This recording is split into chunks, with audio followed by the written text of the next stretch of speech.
Netflix just released the new animated film, Ultraman Rising. Filled to the brim with excitement, I watched it as soon as I had the time to do so. And I have to say, comparing it to the last Ultraman movie of this scale, Ultraman Rising is the exact opposite of Shin Ultraman. As in, everything Ultraman Rising wanted to be was exactly what Shin Ultraman was aiming away from. I don't think I've ever really said my thoughts on Shin Ultraman on this channel before, so that may have sounded negative, but rest assured, it is a very positive statement. Well, rest assured, I guess, if you liked Shin Ultraman. If not, then I'm sorry, I guess, because I love Shin Ultraman. And now I absolutely love Ultraman Rising. The Ultraman franchise has had many movies, despite being dominated by and more known for the TV shows. However, most of those movies aren't actually aiming to be an independent experience of a movie. The majority of them are attached to the shows and serve as another hour or so of watching the characters you grew attached to in the show. This is not a bad thing. I'm just saying it's not bad. But it is nice to see new Ultraman stories starting with films that are independent and work perfectly fine on their own. So I guess that is something that the newest big Ultraman movies have in common.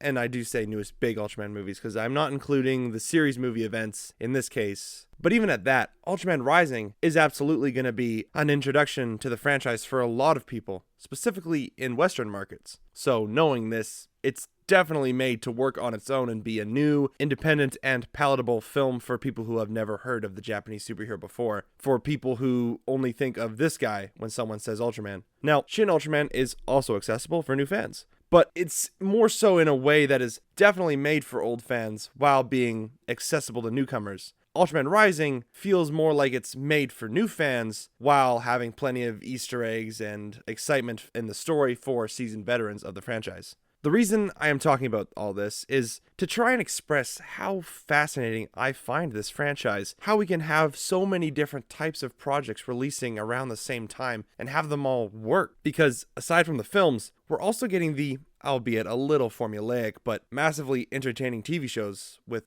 clearly smaller budgets to be more affordable for the studios. But we're getting this all at the same time, and we get one at least every year. It's crazy. But back to these two films, Ultraman Rising and Shin Ultraman, it's not just who the films are targeted towards that makes the difference. It's why they were made, what their purpose as films are, the meanings behind the writing of the story, structure, and characters. Starting off, we get something like Shin Ultraman. It's a film focused on, how should I put this? It's very very philosophical concepts and ideas dispersed throughout this classic superhero story. Now, the human characters are simple and most are flat characters. In fact, Ultraman may be the only round character in the story. And at that, it's still very, very simple. Ultraman is lured to Earth by multiple kaiju attacks. Ultraman discovers humanity, merges with it, and wants to learn why they are the way that they are. By the end of the film, Ultraman develops the belief that while humanity is destructive to themselves and others, they're still precious and inspiring and beautiful. He then sacrifices himself to return the life of the human that he merged with at the beginning. Now his story is complete.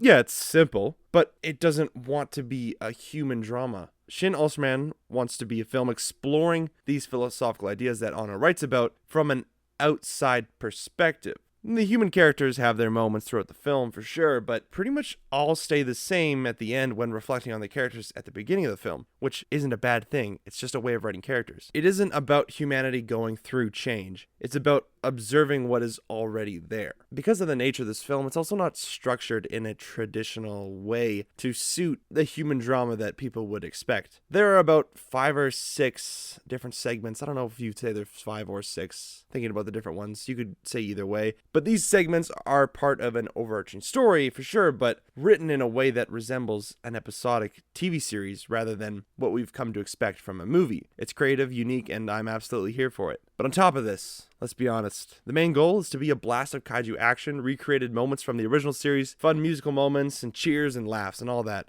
It's a Hideaki Anno action movie, meaning its purpose is to deliver philosophy with the cool factor dialed up to 11 surrounding it. Shin Ultraman didn't want to be human drama, as I said before. They wanted humanity to be observed rather than experienced, and that's not a bad thing. In fact, that in and of itself is an incredibly unique style in the world of superhero movies. Not many try to go that route, but what I'm saying is what Shin Ultraman aimed to avoid is exactly the style that Ultraman Rising strived for. And with great success, I might add. The writers of Ultraman Rising understood the legacy of Ultraman as a franchise and as a character.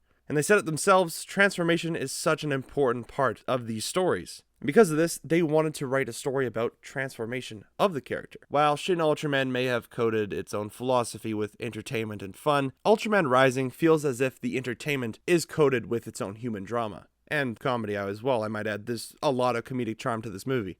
And yes, there's plenty of fun action, and in fact, I'd say it's more than just fun. It's some of the best kaiju action I've seen in recent years. The animation is unreal. It's hypnotizingly good. What can I say? Especially in that final fight scene. Whenever they do a zoom up on a character's face with the Ultra Q swirls behind, I get goosebumps. I just get goosebumps. It's just so good. But aside from the action, the story is the driving force here easily. My heart just can't help but be warmed by it. It is a story about the relationship between a parent and a child in multiple ways, dealing with loss and mending broken relationships. The main character, Kenji, resembles a lot of superhero characters, actually. The initially hot-headed turned sympathetic and compassionate. Very Iron Man-esque. The way they show the transformation through his relationships is very well done here. They show the beginning of parenthood and the troubles that come with that, as well as simultaneously the troubles that come with a much later stage of this parental relationship at the same time. Showing the dynamic between a parent raising a child and the relationship between a father and son, now both adults trying to heal, is a great perspective. Something Shin Ultraman is unable to have, given the nature of the film, is emotional payoff. Again, this is not the goal of the film, so it's not me saying that this makes it bad or anything, saying, it doesn't have as much emotional payoff as this other movie. There's still some there, but really, that's not the point. However, because of the human story being experienced and explored through the lives of these characters in Ultraman Rising, the climax is not only based on the philosophical concepts and action like Shin Ultraman, but the emotion and humanity in the characters we've followed in Ultraman Rising. Kenji and his dad had struggled with their relationship and learned to mend their bond throughout the film, and that was a lot of what we were watching as Kenji learned about what it means to be a parent and love a child through the character of Emi, the baby kaiju.